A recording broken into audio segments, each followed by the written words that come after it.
J'accueille Julie Delpy.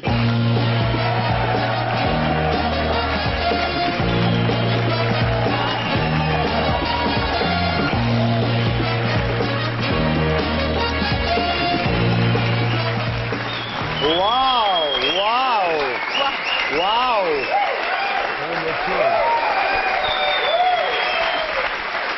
Ça va, Julie? Ça va et vous?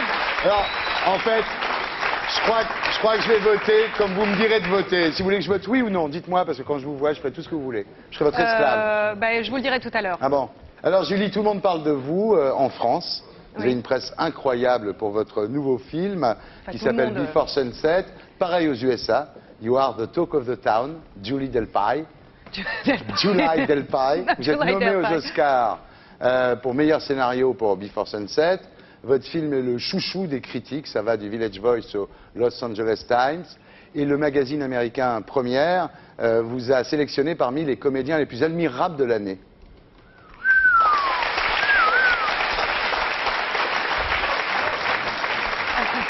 Non, j'ai eu de la chance, j'ai eu beaucoup de chance cette année. Enfin, de la chance, ou je sais pas, un miracle, ou non, j'ai eu beaucoup de chance. Le film a été très apprécié, Before Sunset, et c'est vrai que la critique américaine, surtout, a vraiment Ils ont adoré ce film, quoi.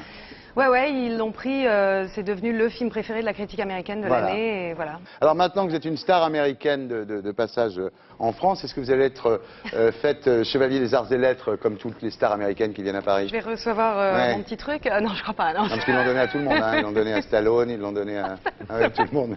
Dès qu'il y en a un qui vient, vous avez vu ça? Dès qu'il y a un Américain qui vient, le ministre de la Culture se précipite pour lui accrocher. Moi, je suis candidat pour l'épingler. Ah ouais, Ils sont bien, ces mecs du Nouveau Monde.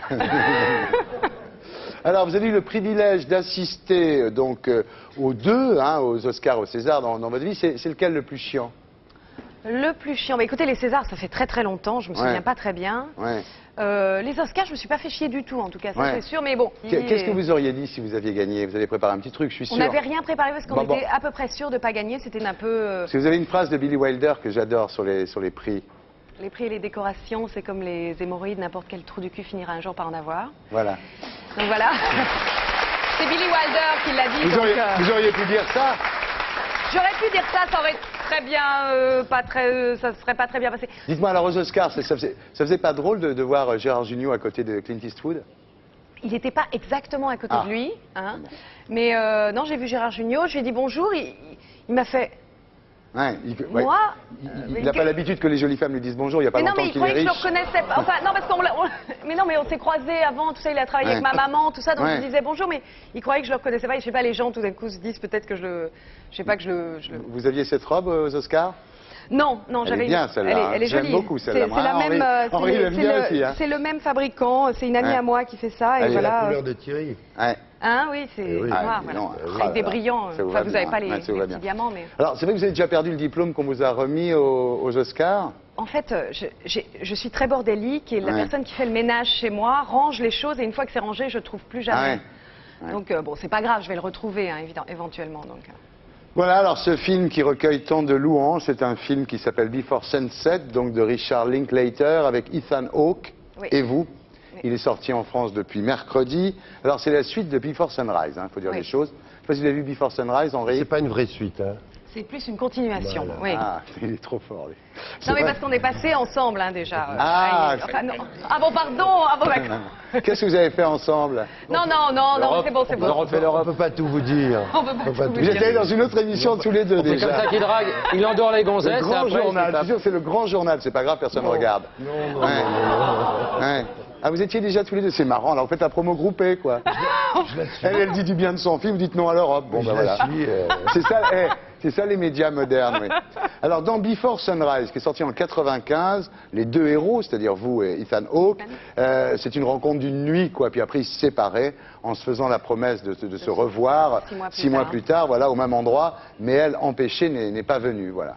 Ça, c'est Voilà, et en fait, là, c'est la suite, et en fait, ils se retrouvent. Il se retrouve parce que lui a écrit un livre, il raconte sur ça. cette nuit. 9 ans après, il est dans une librairie, il signe ses bouquins, et elle arrive, et voilà, il se retrouve. Et là, le film est en temps réel, ils vont passer 90 minutes. Elle l'a dit ça chez Denisot, non?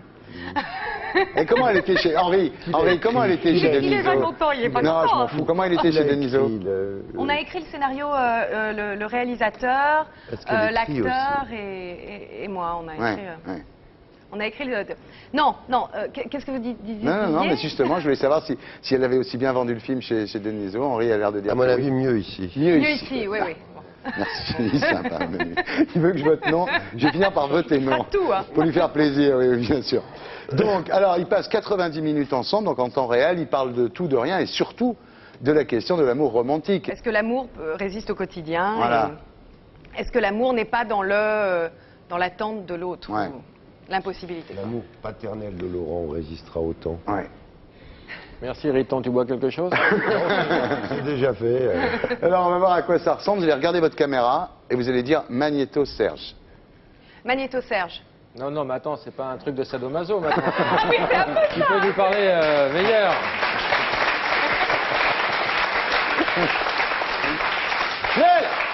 Ah, Serge! C'est maîtresse Julie. Non, faites-le plus charmant, parce que Serge, sinon, il lancera pas le magnéto. Je le Je peux connais. pas donner des ordres autrement. Non, non. Vas-y. Et en même temps, ça t'a excité un peu, dis la vérité. Vas-y, Julie. Magnéto Serge. Oh là là. Allez, Serge, obéis, merde. Bon.